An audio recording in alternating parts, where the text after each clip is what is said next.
सब अत्यंत महत्वपूर्ण है।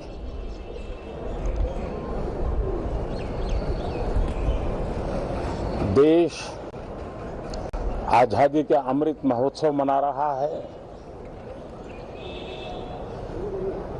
हिंदुस्तान में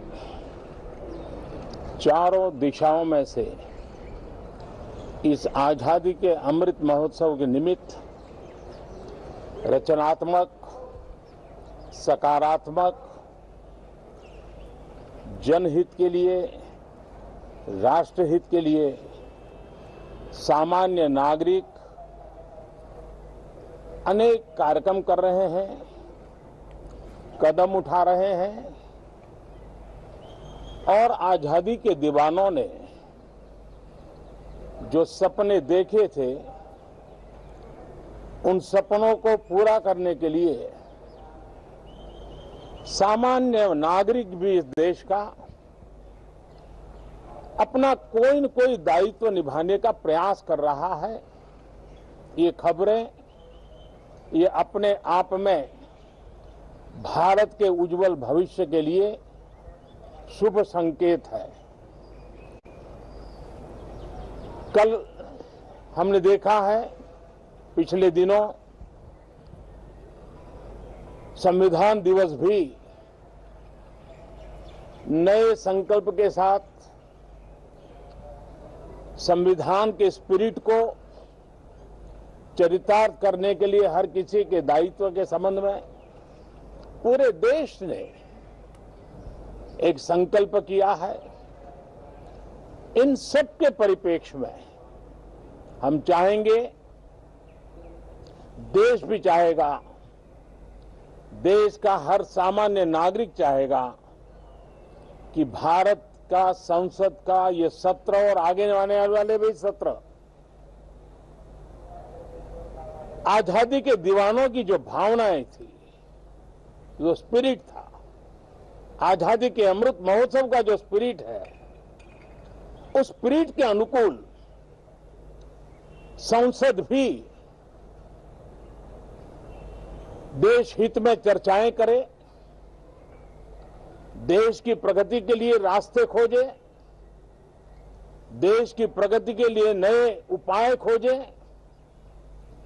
और इसके लिए ये सत्र बहुत ही विचारों की समृद्धि वाला, दूरगामी प्रभाव पैदा करने वाले सकारात्मक निर्णयों वाला बने। मैं आशा करता हूं कि भविष्य में संसद को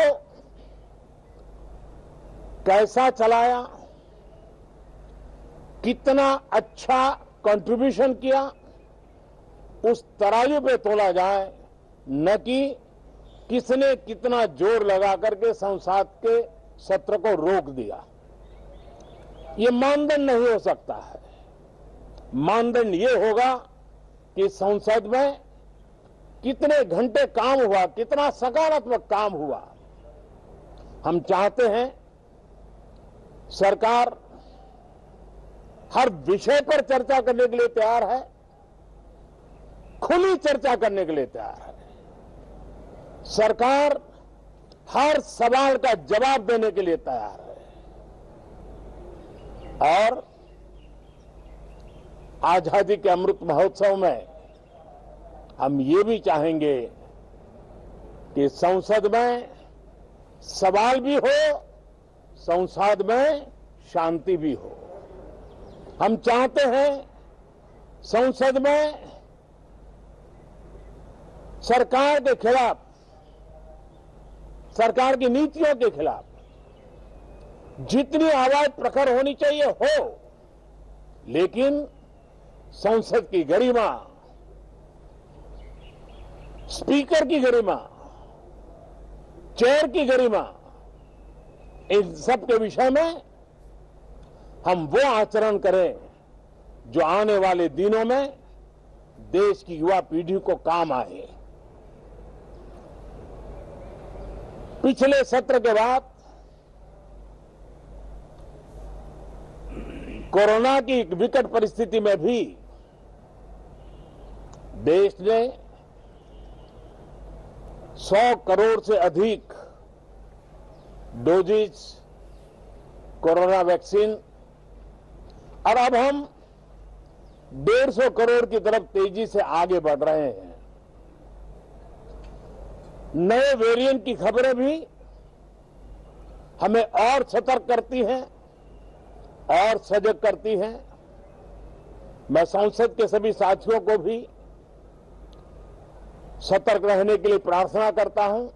आप सभी साथियों को भी सतर्क रहने के लिए प्रार्थना करता हूं, क्योंकि आप सबका उत्तम स्वास्थ्य, देशवासियों का उत्तम स्वास्थ्य ऐसी संकट की घड़ी में हमारी प्राथमिकता है। देश के 80 करोड़ से अधिक नागरिकों को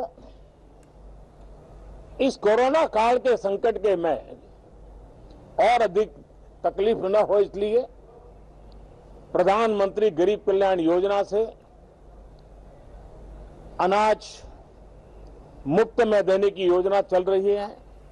अब इसे मार्च 2022 तक समय आगे कर दिया गया है।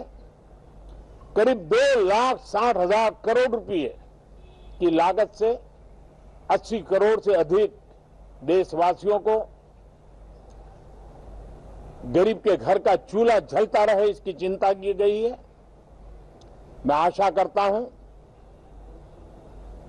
कि इस सत्र में देश हित के निर्णय हम तेजी से करें, मिलजुल करके करें, सामान्य मानवीय की आशा अपेक्षाओं को पूर्ण करने वाले करें, ऐसी मेरी अपेक्षा है। बहुत बहुत धन्यवाद।